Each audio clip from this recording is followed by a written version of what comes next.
Hello everyone, welcome back to the Mrs cutie vlogger. ಇವತ್ತು Sunday ಆಗಿರೋದ್ರಿಂದ ನಾವು ಎದ್ದಿದ್ದೆ 8:30 ಆಗಿತ್ತು. ಸೊ ನಾನು ಎದ್ದಿದ ತಕ್ಷಣವೇ ನಮ್ಮಮ್ಮ ಮತ್ತು ನನ್ನ ತಂಗಿ ಎಂಟ್ರಿ ಕೊಟ್ಟರು. ನಾನು ಆಗ್ತಾನೆ ಎದ್ದು ಕ್ಯಾಮ್ರಾ ಆನ್ ಮಾಡಿದೆ. ಸಡನ್ನಾಗಿ ಎಂಟ್ರಿ ನಮ್ಮಮ್ಮ ಮತ್ತು ನನ್ನ ತಂಗಿ. ಬಿಕಾಸ್ ನಾವು ಸಂಡೇ ಮಾತ್ರ ಎದ್ದೊಳೋದು ಲೇಟು. ಇವತ್ತು ಟಿಫನ್ಗೆ ಏನು ಟೆನ್ಷನ್ ಇಲ್ಲ. ಸೊ ಎಲ್ಲ ಪಾರ್ಸಲ್ ನಮ್ಮಮ್ಮನೇ ತಂದುಬಿಟ್ಟಿದ್ದಾರೆ. ಏನು ತಂದಿದ್ದಾರೆ ಅಂತ ನೋಡೋಣ ಬನ್ನಿ. ನಮ್ಮಮ್ಮ ಮಾಡೋ ಟಿಫನಲ್ಲಿ ಪಡ್ಡು ಮತ್ತು ದೋಸೆ ಅಂದರೆ ನನಗೆ ತುಂಬ ಇಷ್ಟ. ಯಾವ ಹೋಟೆಲ್ಗೂ ಕಮ್ಮಿ ಇರೋಲ್ಲ, ಆ ಥರ ಮಾಡ್ತಾರೆ ನಮ್ಮಮ್ಮ. ಸೊ ಅದಕ್ಕೆ ದೋಸೆ ಹಿಟ್ಟು ಮತ್ತು ಪಡ್ಡು ಎಲ್ಲ ರೆಡಿ ಮಾಡ್ಕೊಂಡು ಬಂದಿದ್ದಾರೆ. ಆ್ಯಂಡ್ ನಮ್ಮಮ್ಮಂಗೆ ಬಂದಿದ್ದ ತಕ್ಷಣ ಕಾಫಿ ಮಾಡಿಕೊಡು ಅಂತ ಹೇಳಿದ್ರು. ಸೊ ನಮ್ಮಮ್ಮಂಗೆ ಬಂದಿದ್ದ ತಕ್ಷಣ ಒಂದು ಗ್ಲಾಸ್ ಕಾಫಿ ಮಾಡಿಕೊಟ್ಬಿಟ್ಟು ಮಿಕ್ಕಿದ ಕೆಲಸ ಮಾಡ್ಕೊಳ್ಳೋಣ ಅಂತ. ಸೊ ನಮ್ಮಮ್ಮಂಗೆ ಫಸ್ಟ್ ಕಾಫಿ ಮಾಡಿಕೊಡ್ತಾಯಿದ್ದೆ. ಬಿಕಾಸ್ ನಮ್ಮಮ್ಮಂಗೆ ಕಾಫಿ ಅಂದರೆ ತುಂಬ ಇಷ್ಟ. ಅವ್ರು ಅವಾಗಿಂದನೂ ಕಾಫಿ ಕುಡ್ಕೊಂಡು ಬಂದಿದ್ದಾರೆ. ಸೊ ಕಾಫಿ ಮಾತ್ರ ಎಲ್ಲೋದ್ರೂ ಬಿಡೋಲ್ಲ. ಅವ್ರು ಬಂದಿದ್ದ ತಕ್ಷಣವೇ ಫಸ್ಟ್ ಕೇಳೋದು ಕಾಫಿ. ಸೊ ಬಂದಿದ್ದ ತಕ್ಷಣ ಕಾಫಿ ಮಾಡಿಕೊಟ್ಬಿಡ್ತೀನಿ. ಆ್ಯಂಡ್ ಟಿಫನ್ ಎಲ್ಲ ಮಾಡಿ ನಾನು ಮತ್ತು ನಮ್ಮಮ್ಮ ನನ್ನ ತಂಗಿ ಜೋಕ್ ಮಾಡ್ಕೊಂಡು ಕೂತಿದ್ದೋ. ಬಿಕಾಸ್ ನಾನು ವ್ಲಾಗ್ ಸ್ಟಾರ್ಟ್ ಮಾಡಿದ್ದೀನಿ. ಅವರೆಲ್ಲ ನನ್ನ ರೇಗಿಸ್ತಿದ್ರು. ಸೊ ಆ್ಯಂಡ್ ಜೋಕ್ ಮಾಡ್ತಾ ನಮ್ಮ ಆಂಟಿಗೆ ಹುಷಾರಿಲ್ಲ ಅಂತ ಹೇಳಿದ್ರು. ಸೊ ನೋಡೋಕ್ಕೆ ಹೋಗೋಣ ಅಂತ ನಾವು ಮಧ್ಯಾಹ್ನಕ್ಕೆ ನಮ್ಮ ಹಸ್ಬೆಂಡ್ಗೆ ಏನಾದರೂ ಅಡುಗೆ ಮಾಡಿಬಿಟ್ಟು ಹೋಗೋಣ ಅಂದ್ಬಿಟ್ಟು ಅವ್ರಿಗೆ ರೈಸ್ ಮಾಡಿಕ್ಬಿಟ್ಟು ನಾವು ನಮ್ಮ ಆಂಟಿ ಮನೆಗೆ ಹೊರಟು. ಆ್ಯಕ್ಚುಲಿ ಬೈಕ್ ಇತ್ತು. ನಮ್ಮಮ್ಮ ಬೈಕಲ್ಲಿ ಬೇಡ, ನಾವು 3 ಜನ ಟೈಮ್ ಸ್ಪೆಂಡ್ ಮಾಡಿ ಎಷ್ಟೋ ದಿವಸ ಆಯಿತು. ಸೊ ಆಟೋದಲ್ಲಿ ಹೋಗೋಣ ಬಾ ಅಂದ್ಬಿಟ್ಟು ಆಟೋದಲ್ಲಿ ಕರ್ಕೊಂಡೋದ್ರು. ಆ್ಯಂಡ್ ನಾವು 3 ಜನ ನಮ್ಮ ಆಂಟಿ ಮನೆಗೆ ಹೊರಟು. ನಮ್ಮ ಆಂಟಿಗೆ ತುಂಬ ಹುಷಾರಿಲ್ಲ, ಸೀರಿಯಸ್ ಆಗಿದೆ. ಸೊ ನಮ್ಮ ಆಂಟಿ ಮನೆಗೆ ನಾವು ರೀಚ್ ಆದೋ. ನಮ್ಮ ಆಂಟಿ ಅಂದರೆ ನಮಗೆ ತುಂಬ ಇಷ್ಟ. ಆ್ಯಕ್ಚುಲಿ ನಾವು ಚಿಕ್ಕ ವಯಸ್ಸಿಂದ ನಮ್ಮ ಆಂಟಿ ಜೊತೆನೇ ತುಂಬ ಇರೋದು. ಸೊ ಅವರಂದರೆ ನಮಗೆ ತುಂಬ ಇಷ್ಟ. ನನಗಿಂತ ಜಾಸ್ತಿ ನನ್ನ ತಂಗಿಗೆ ತುಂಬ ಇಷ್ಟ. ಸೊ ನೋಡಿ, ಅವಳು ಓಡೋಗ್ತಿದ್ದಾಳೆ. ಆಲ್ಮೋಸ್ಟ್ ಮನೆ ಬಂದಿದ ತಕ್ಷಣ ಅವಳು ಯಾರನ್ನೂ ಕ್ಯಾರಿ ಅಂತೆಲ್ಲ ಓಡೋಗ್ತಿದ್ದಾಳೆ. ಬಿಕಾಸ್ ಚಿಕ್ಕಮ್ಮ ಅಂದೇ ಎಮೋಷನ್ ಅಲ್ವಾ.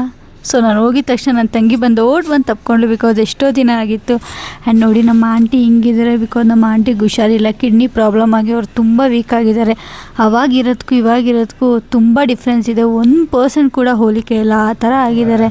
ಆ್ಯಂಡ್ ಅವ್ರು ಜಾಮೂನ್ ಮಾಡಿದ್ರು ಅಂದ್ಬಿಟ್ಟು ಎಲ್ಲರಿಗೂ ಟೇಸ್ಟ್ ಮಾಡಿಸ್ತಾಯಿದ್ರು. ನಮಗೆ ಅಂತ ಕೂಡ ಎತ್ತಿಕ್ಕಿದ್ರು ಬರ್ತೀವಿ ಅಂದಿದ್ದಕ್ಕೆ. ಸೊ ಹೋಗಿದ ತಕ್ಷಣ ಮಾವಿನ ಹಣ್ಣು ಬಜ್ಜಿ ಮಾಡೋಣ ಅಂತ ಬಜ್ಜಿ ರೆಡಿ ಮಾಡ್ಕೋತಾ ಇದೆ. ಅವ್ರಿಗೆ ಎಷ್ಟು ಹುಷಾರಿಲ್ಲ ಅಂದರೂ ಹೋದರೂ ಕೂಡ ಕೆಲಸ ಮಾಡೋಕ್ಕೆ ಬಿಡೋಲ್ಲ. ಸೊ ನಾನೇ ಅದಕ್ಕೆ ಹಚ್ಕೊಡ್ತೀನಿ ಅಂದ್ಬಿಟ್ಟು ನಾನು ಹಚ್ಕೊಡ್ತಾಯಿದ್ದೆ. ಆಮೇಲೆ ಅವರೆಲ್ಲ ಮಾಡಿದ್ರು. ಬಾಳೆಕಾಯಿ ಬಜ್ಜಿ ಮತ್ತು ಫ್ರೆಂಚ್ ಫ್ರೈಸ್ ಎಲ್ಲ ಮಾಡ್ತಾಯಿದ್ರು. ಬಿಕಾಸ್ ನಂಗೆ ಬಜ್ಜಿ ಅಂದರೆ ತುಂಬ ಇಷ್ಟ. ಸೊ ನಾನು ಏನೋ ಅವ್ರ ಮನೆಗೆ ಹೋದರೆ ಕಂಪಲ್ಸರಿ ಅದು ಮಾಡಿಕೊಟ್ಟೇ ಕೊಡ್ತಾರೆ ನನಗೆ. ಬಿಕಾಸ್ ಇವಾಗ ಹುಷಾರೇ ಇಲ್ಲದೆ ಇರೋ ಕಾರಣ ಅವ್ರೇನೂ ಮಾಡೋಕ್ಕಾಗಲ್ಲ. ಅಡುಗೆ ಮಾತ್ರ ತುಂಬ ಚೆನ್ನಾಗಿ ಮಾಡ್ತಾರೆ. ಇವಾಗ ಹುಷಾರಿಲ್ದಿರೋ ಕಾರಣ ಅವರೇನು ಮಾಡೋದೆಲ್ಲ ಸ್ಟಾಪ್ ಮಾಡಿದ್ದಾರೆ. ಅವ್ರು ಹುಷಾರಾಗಿಬಿಟ್ರೆ ಸಾಕಪ್ಪ ಅಂತಲೇ ಕೂಡ ನಾವೆಲ್ಲ ಬ್ಲೆಸ್ ಮಾಡ್ತಿದ್ದೀವಿ. ಬಾಳೆಕಾಯಿ ಬಜ್ಜಿ ಮಾತ್ರ ತುಂಬ ಚೆನ್ನಾಗಿತ್ತು. ನನಗೆ ಬಜ್ಜಿ ಬೋಂಡ ಎಲ್ಲ ಕ್ರಿಸ್ಪಿಯಾಗಿದ್ದರೆ ತಿನ್ನೋಕ್ಕೆ ಚೆನ್ನಾಗಿ ಅನಿಸುತ್ತೆ. ಸೊ ತಿಂದ್ಕೊಂಡು ಮೂವಿ ನೋಡಿಕೊಂಡು ನಾವೆಲ್ಲ ಟೈಮ್ ಪಾಸ್ ಮಾಡಿಕೊಂಡು ನಾವು ಅಲ್ಲಿಂದ ನಮ್ಮ ಮನೆಗೆ ಹೊರಟ್ವಿ. ತಿರ್ಗಾ ನಮ್ಮ ಮನೆಗೆ ಬಂದಮೇಲೆ ಅಡುಗೆ ಸ್ಟಾರ್ಟ್. ನಾವು ಸಂಜೆಗೆ ಅಡುಗೆ ಮಾಡ್ಬೇಕಂದ್ಬಿಟ್ಟು ನಮ್ಮಮ್ಮ ತಂದಿರೋ ಸೊಪ್ಪನ್ನ ನಾನು ನಮ್ಮಮ್ಮ ಡಿವೈಡ್ ಮಾಡ್ಕೊಳ್ತಾಯಿದ್ದು. ಸೊ ಸಂಜೆ ಊಟಕ್ಕೆ ತರಕಾರಿ ಸಾಂಬಾರು ಮಾಡೋಣ ಅಂತ ತರಕಾರಿ ಸಾಂಬಾರು ಮಾಡೋಕ್ಕೆ ರೆಡಿ ಮಾಡ್ಕೊತಾಯಿದ್ದೆ. ನಾನು ತರಕಾರಿ ಸಾಂಬಾರು ಹೇಗೆ ಮಾಡ್ತೀನಿ ಅಂತ ನಿಮ್ಗೆ ಕೂಡ ತೋರಿಸ್ಕೊಡ್ತೀನಿ ಬನ್ನಿ.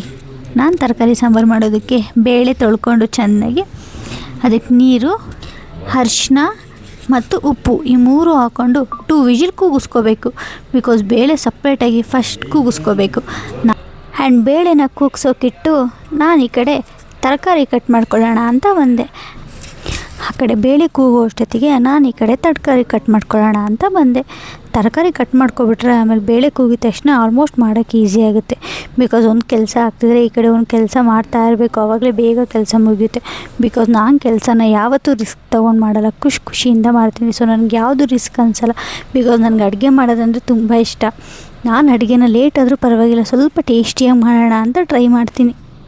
ಈ ಕಡೆ ಬೇಳೆ 2 ವಿಜಿಲ್ ಕೂಗಿಸ್ಕೊಂಡೆ. 2 ವಿಜಿಲ್ ಕೂಗಿಸ್ಕೊಂಡಿದ್ದ ತಕ್ಷಣ ಬೇಳೆ ಚೆನ್ನಾಗಿ ಸ್ಮ್ಯಾಶ್ ಮಾಡಿ. ಆಲ್ಮೋಸ್ಟ್ ಸ್ಮ್ಯಾಶ್ ಆಗಿರುತ್ತೆ, ಸ್ವಲ್ಪ ಸ್ಮ್ಯಾಶ್ ಮಾಡ್ತೀನಿ ನಾನು ಲೈಟಾಗಿ ಅಷ್ಟೇ. ಸೊ ನೀವು ಕೂಡ ಸ್ಮ್ಯಾಶ್ ಆಗಿದ್ರೆ ಏನು ಮಾಡ್ಕೊಳ್ಳೋ ಅವಶ್ಯಕತೆ ಇಲ್ಲ. ಸೊ ಅದಕ್ಕೆ ತರಕಾರಿ ಆ್ಯಡ್ ಮಾಡಿ ಇನ್ನೊಂದು ವಿಜಿಲ್ ಕೂಗಿಸ್ಕೋಬೇಕು. 1 ವಿಜಿಲ್ ಮಾತ್ರ ಸಾಕು. ತರಕಾರಿ ಆ್ಯಡ್ ಮಾಡಿದ್ಮೇಲೆ 1 ವಿಜಿಲ್ ಮಾತ್ರ ಕೂಗಿಸ್ಕೊಳ್ಳಿ.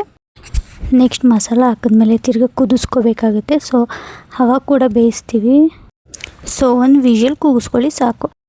ನೆಕ್ಸ್ಟ್ ಅದು ಕೂಗೋ ಅಷ್ಟರಲ್ಲಿ ಮಸಾಲ ರುಬ್ಕೊಬಿಡೋಣ ಅಂತ ಟೊಮೆಟೊ, ಆನಿಯನ್, ಕೊತ್ತಂಬರಿ, ಕರಿಬೇವು, ಚಕ್ಕೆ 1 ಪೀಸ್ ತೊಗೊಳ್ಳಿ ಸಾಕು. ಆ್ಯಂಡ್ ಕಡಲೆ ಇದೆಲ್ಲನೂ ಹಾಕ್ಕೊಳ್ಳಿ. ಚಕ್ಕೆ ತೊಗೊಂಡ್ರೆ ಟೇಸ್ಟಿಯಾಗಿರುತ್ತೆ ಅಂತ. ಸೊ ನಾನು ಚಕ್ಕೆ ಹಾಕ್ತೀನಿ. ಅದು ಆಪ್ಷನಬಲ್, ನಿಮ್ಗೆ ಇಷ್ಟ ಇದ್ದರೆ ಮಾತ್ರ ಹಾಕ್ಕೊಳ್ಳಿ, ಇಲ್ಲಾಂದರೆ ಅದನ್ನು ಸ್ಕಿಪ್ ಮಾಡಿ. ನಾನು ಸ್ವಲ್ಪ ತರಕಾರಿ ಸಾಂಬಾರನ್ನ ವೆರೈಟಿಯಾಗಿ ಮಾಡ್ತೀನಿ, ಬಿಕಾಸ್ ನಮ್ಮ ಹಸ್ಬೆಂಡಿಗೆ ತರಕಾರಿ ಸಾಂಬಾರು ಅಂದರೆ ಆಗೋಲ್ಲ. ಸೊ ಸ್ವಲ್ಪ ಟೇಸ್ಟಿಯಾಗಿ ಮಾಡಿದ್ರೆ ಅವ್ರು ಕೂಡ ಇಷ್ಟಪಡ್ತಾರೆ ಅಂತ. ಸೊ ಅದಾದಮೇಲೆ ಚಿಲ್ಲಿ ಪೌಡರ್ 2 ಸ್ಪೂನ್ ಹಾಕ್ಕೊಳ್ಳಿ. ಚಿಲ್ಲಿ ಪೌಡರ್ ಒಂದೇ ಹಾಕ್ಕೊಂಡ್ರೂ ಆಗುತ್ತೆ. ನಾನು ಮಾತ್ರ ನಮ್ಮ ಮನೇಲಿ ಮಾಡಿರೋ ಸಾಂಬಾರು ಪೌಡರ್ ಹಾಕ್ಕೊಳ್ತೀನಿ, ಬಿಕಾಸ್ ನನಗೆ ಅವಾಗಿಂದ ನಮ್ಮ ಅಜ್ಜಿ ಸಾಂಬಾರು ಪೌಡರ್ ತಿಂದು ಅದೇ ಸೆಟ್ ಆಗಿಬಿಟ್ಟಿದೆ. ಸೊ ಎಲ್ಲೋದ್ರೂ ಯಾರ ಮನೆ ಸಾಂಬಾರು ಕೂಡ ನನಗೆ ಸೆಟ್ ಆಗೋಲ್ಲ. ಸೊ ನಮ್ಮ ಅಜ್ಜಿ ಮಾಡಿಕೊಟ್ರೆ ನನಗೆ ಸೆಟ್ ಆಗೋದು. ಸೊ ಸ್ವಲ್ಪ ವಾಟರ್ ಆ್ಯಡ್ ಮಾಡಿಬಿಟ್ಟು ನುಣ್ಣಗೆ ರುಬ್ಕೊಳ್ಳಿ. ವಾಟರ್ ಎಷ್ಟು ಬೇಕೋ ಅಷ್ಟು ಆ್ಯಡ್ ಮಾಡ್ಕೊಳ್ಳಿ, ಜಾಸ್ತಿ ಮಾಡ್ಕೊಳ್ಳೋಕೆ ಹೋಗಬೇಡಿ. ಈ ಥರ ಸಾಂಬಾರು ಒಂದು ಸಲ ಟೇಸ್ಟ್ ಮಾಡಿ, ತುಂಬ ಚೆನ್ನಾಗಿರುತ್ತೆ, ಟೇಸ್ಟಿಯಾಗಿರುತ್ತೆ. ಟ್ರೈ ಮಾಡಿಬಿಟ್ಟು ನನಗೆ ಕೂಡ ಹೇಗಿತ್ತು ಅಂತ ಹೇಳಿ. ನಮ್ಮ ಹಸ್ಬೆಂಡಿಗೆ ಈ ಥರ ಮಾಡಿಕೊಟ್ರೆ ಏನು ರಿಯಾಕ್ಟ್ ಮಾಡದೆ ತಿಂತಾರೆ, ಬಿಕಾಸ್ ಅವ್ರಿಗೆ ತರಕಾರಿ ಸಾಂಬಾರು ಅಂದರೆ ಆಗೋಲ್ಲ. ನಾನು ಈ ಥರ ಮಾಡಿಕೊಟ್ರೆ ಅವ್ರು ಹೊಟ್ಟೆ ತುಂಬ ಊಟ ಮಾಡ್ತಾರೆ. ಸೊ ನಾನು ರಿಸ್ಕ್ ಆಗುತ್ತೆ ಅನ್ನೋದು ನಾನು ಥಿಂಕ್ ಮಾಡಲ್ಲ.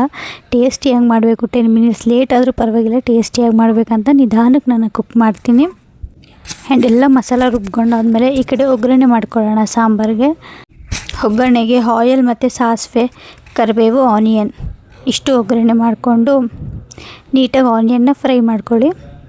ನೀಟಾಗಿ ಆನಿಯನ್ ಫ್ರೈ ಆದಮೇಲೆ ಮಸಾಲ ರುಬ್ಕೊಂಡಿದ್ವಲ್ಲ ಅದನ್ನ ಹಾಕಿ ಸ್ವಲ್ಪ ಎಣ್ಣೆ ಬಿಟ್ಕೊಳ್ಳೋ ತನಕ ಫ್ರೈ ಮಾಡಿ. ಆ ಮಸಾಲ ಸ್ಮೆಲ್ ಹೋಗಬೇಕು, ಅಲ್ಲಿ ತನಕನೂ ಕೂಡ ಫ್ರೈ ಮಾಡ್ಕೊಳ್ಳಿ. ಬಿಕಾಸ್ ಮಸಾಲ ಸ್ಮೆಲ್ಲೆಲ್ಲ ಹೋಗಿ ಎಣ್ಣೆ ಬಿಟ್ಕೊಂಡ್ರೆ ಸ್ವಲ್ಪ ಟೇಸ್ಟಿಯಾಗಿರುತ್ತೆ ಸಾಂಬಾರು ಮಾತ್ರ. ಮಸಾಲ ಸ್ಮೆಲ್ ಅನ್ಸಲ್ಲ ತಿನ್ನಬೇಕಾದ್ರೆ.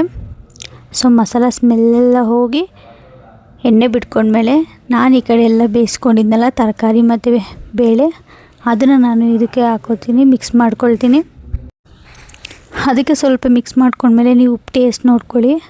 ಉಪ್ಪು ಕಮ್ಮಿ ಇದ್ದರೆ ಉಪ್ಪು ಆ್ಯಡ್ ಮಾಡ್ಕೊಳ್ಳಿ, ಬಿಕಾಸ್ ನಾನು ಸ್ಟಾರ್ಟಿಂಗಲ್ಲಿ ಉಪ್ಪು ಹಾಕಿರ್ತೀನಿ. ಸೊ ನಾನು ಲಾಸ್ಟಲ್ಲಿ ಟೇಸ್ಟ್ ಮಾಡಿಬಿಟ್ಟು ಬೇಕಂದರೆ ನಾನು ಹಾಕ್ಕೊಳ್ತೀನಿ. ಸೊ ನೋಡಿ, ಈ ರೀತಿ ಸಾಂಬಾರಾಗಿತ್ತು. ತುಂಬ ಚೆನ್ನಾಗಿರುತ್ತೆ ಸಾಂಬಾರು ಮಾತ್ರ, ಒನ್ಸ್ ನೀವು ಟ್ರೈ ಮಾಡಿ. ಆ್ಯಂಡ್ ಈ ಕಡೆ ಮುದ್ದೆ ಮಾಡೋಣ ಅಂದ್ಬಿಟ್ಟು ಅರ್ಧ ಚೊಂಬು ನೀರು ಮತ್ತು ರೈಸ್ ಇತ್ತು. ಸೊ ನಾನು ರೈಸ್ ಕೂಡ ಹಾಕ್ಕೊಂಡೆ. ಮುದ್ದೆಗೆ ಆಲ್ಮೋಸ್ಟ್ ನಾನು ಕಂಪಲ್ಸರಿ ರೈಸ್ ಹಾಕೋತೀನಿ, ಬಿಕಾಸ್ ತಂಪಾಗುತ್ತೆ ಅಂದ್ಬಿಟ್ಟು. ನಾನು ಬರೀ ಮುದ್ದೆ ಯಾವತ್ತೂ ಮಾಡ್ಕೊಳ್ಳಲ್ಲ, ರೇರ್ ಮಾಡ್ಕೊಳ್ಳೋದು. ನನ್ನ ಮುದ್ದೆಗೆ ಯಾವತ್ತೂ ಕಂಪಲ್ಸರಿ ರೈಸ್ ಆ್ಯಡ್ ಮಾಡ್ತೀನಿ ನಾನು. ಅದೆಲ್ಲ ಆದಮೇಲೆ ಸ್ವಲ್ಪ ನೀರೆಲ್ಲ ಚೆನ್ನಾಗಿ ಕುದ್ಮೇಲೆ ಈ ಕಡೆ ರಾಗಿ ಹಸಿಟ್ಟು ಹಾಕ್ಕೊಂಡು ಚೆನ್ನಾಗಿ ಮಿಕ್ಸ್ ಮಾಡ್ಕೋಬೇಕು. ಬಿಕಾಸ್ ಗಂಟು ಇಲ್ದಂಗೆ ನಾವು ಮಿಕ್ಸ್ ಮಾಡ್ಕೋಬೇಕು, ಗಂಟು ಬೀಳಬಾರ್ದು, ಚೆನ್ನಾಗಿ ಮಿಕ್ಸ್ ಮಾಡ್ಕೋಬೇಕು. ನಾನು ಮದುವೆಯಾಗಿ ಸ್ಟಾರ್ಟಿಂಗಲ್ಲಿ ಮುದ್ದೆ ಕೂಡ ಮಾಡೋಕ್ಕೆ ಬರ್ತಿರ್ಲಿಲ್ಲ, ಅಡುಗೆನೇ ಮಾಡೋಕ್ಕೆ ಬರ್ತಿರ್ಲಿಲ್ಲ. ಆ್ಯಕ್ಚುಲಿ ನಮ್ಮ ಅಮ್ಮನ ಮನೇಲಿ ನಾನು ಗ್ಯಾಸ್ ಹತ್ರನೇ ಹೋಗ್ತಿರ್ಲಿಲ್ಲ.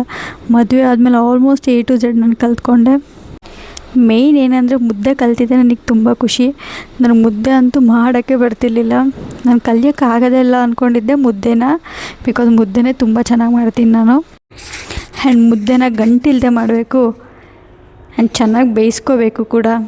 ನಾನು ಹಾಗೆ ಅಡುಗೆ ಮಾಡ್ತಾನೆ ಕಿಚನ್ ಕ್ಲೀನ್ ಮಾಡ್ಕೋತಾ ಇರ್ತೀನಿ, ಬಿಕಾಸ್ ನನಗೆ ಕಿಚನ್ ಗಲೀಜಾದರೆ ಮಾತ್ರ ನೋಡೋದಕ್ಕಾಗಲ್ಲ. ಆ್ಯಂಡ್ ನಿದ್ದೆ ಕೂಡ ಬರೋಲ್ಲ.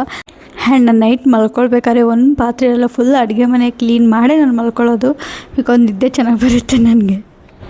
ಮುದ್ದೆನ ಚೆನ್ನಾಗಿ ಬೇಯಿಸ್ಕೊಂಡಾದ್ಮೇಲೆ ಇವಾಗ ಮುದ್ದೆ ಕಟ್ಕೊಳ್ಳೋಣ ಬನ್ನಿ. ಜಸ್ಟ್ ಏನಿಲ್ಲ, ನಾನು ಮಾಡೋದು 2 ಮುದ್ದೆ ಮಾತ್ರ. ಸೊ ಸಿಂಪಲ್, ಮುದ್ದೆ ಮಾಡೋದು ಮಾತ್ರ ತುಂಬ ಸಿಂಪಲ್, ಈಸಿಯಾಗಿ ಮಾಡ್ಕೊಳ್ಳಿ. ಸೊ ಮುದ್ದೆ ಗಂಟು ಕಟ್ಕೊಳ್ಬೇಕಾದ್ರೆ ಪಕ್ಕದಲ್ಲಿ ನೀರು ಇಟ್ಕೊಳ್ಳಿ, ಬಿಕಾಸ್ ಮುದ್ದೆ ಬಿಸಿ ಇರುತ್ತೆ. ಸೊ ಬಿಸಿ ಇದ್ದಾಗೆ ಕಟ್ಟಬೇಕು, ಆ್ಯಕ್ಚುಲಿ ಚೆನ್ನಾಗಿ ಬರುತ್ತೆ ರೌಂಡಿಗೆ. ಸೊ ಪಕ್ಕದಲ್ಲಿ ನೀರು ಇಟ್ಕೊಂಡು ಕಟ್ಕೊಳ್ಳಿ. ಆಮೇಲೆ ಕಿಚನೆಲ್ಲ ಈ ಥರ ಗಲೀಜಾಗಿತ್ತು, ಸೊ ಕ್ಲೀನ್ ಮಾಡಬೇಕು. ಇಲ್ಲಿಗೆ ನಾನು ವ್ಲಾಗ್ನ ಮುಗಿಸ್ತೀನಿ. ಸೊ ಯಾರೆಲ್ಲ ಇನ್ನೂ ನನ್ನ ಯೂಟ್ಯೂಬ್ ಚಾನಲ್ನ ಸಬ್ಸ್ಕ್ರೈಬ್ ಮಾಡಿರೋ, ಪ್ಲೀಸ್ ಸಬ್ಸ್ಕ್ರೈಬ್ ಮಾಡ್ಕೊಳ್ಳಿ. Bye, see you in next vlog. Love you all.